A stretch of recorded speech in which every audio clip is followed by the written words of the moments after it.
Hey Larry, good to see you. Hey, just curious as far as the fun meter goes on Monday night. How would you kind of describe how much fun the team was having, especially with all the ups and downs you've had here? Where's this one rank?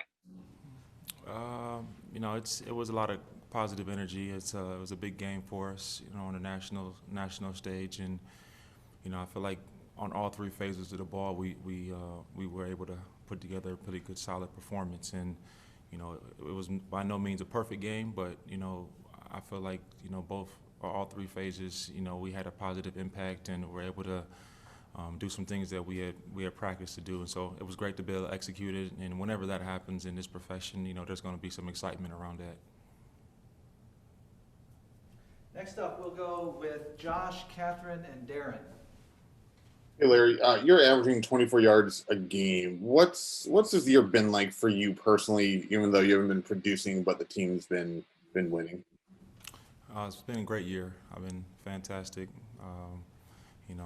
It is what it is. My kids are healthy. I'm healthy. We're winning. Um, it's great. I have a job.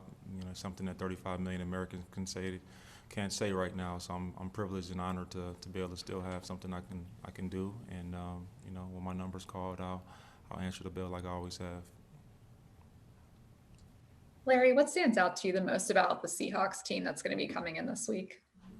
Well, they're playing with a lot of energy, and Russell Wilson's playing at the MVP level right now. I mean, what he's been able to do and get those receivers involved, and watching DK Metcalf and that offense, really just move the ball up and down the field at will has been fun to see. And defensively, they're playing strong as they always have. The personnel has changed a little bit, but the schemes and schematics is still the same. So it's Seattle like it always is. This group is always well prepared. They play hard, and we have to be ready for a 60-minute confrontation because these guys they always prepared.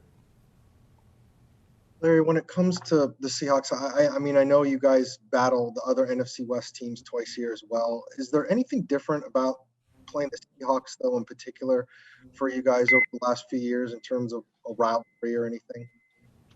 It's been weird with the Seahawks, I mean, because we've been winning up there consistently, and they've been kicking our butt at home. And I can't think of any other time in my career where that's happened. We would love to play better against them at home. I remember, last year walking up the field, hearing some of the guys talking about this is a home game for us, and I didn't particularly sit well. When you hear things like that, because you always want to protect your home field. And so, we got to play better. We have to play with, a level of intensity that we had last Monday, and we got to play. We got to match those guys because they always play with high intensity. We'll close it out with Mike Jurecki and Catherine Fitzgerald. Larry, we know it's a passing league, but how dangerous can this offense be just by running the football? I mean, 11 rushing touchdowns last year. You had 18. I mean, just talk about the run game where it's a passing league.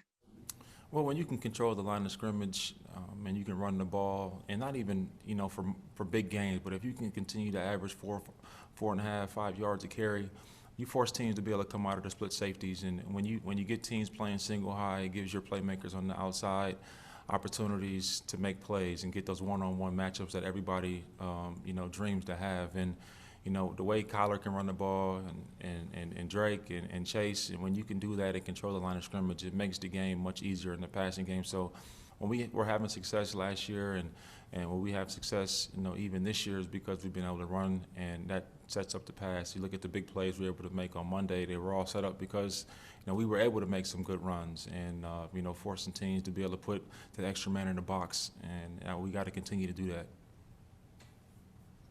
Larry, you mentioned how this matchup is always just really weird. And I think that's kind of the main word people use to describe it. But to get existential, I feel 2020 is already such a weird year. Do you think maybe now this week, this game's going to be really normal? Like it'll be the opposite? No, there's nothing been normal in 2020, so this week could probably be just as weird, as always. But I'm hoping that we can have a better outcome than we've had the last 7 times we played them here at home. But the fortunate thing is that we can control it, and we have to do everything in our power to make sure that we are able to execute.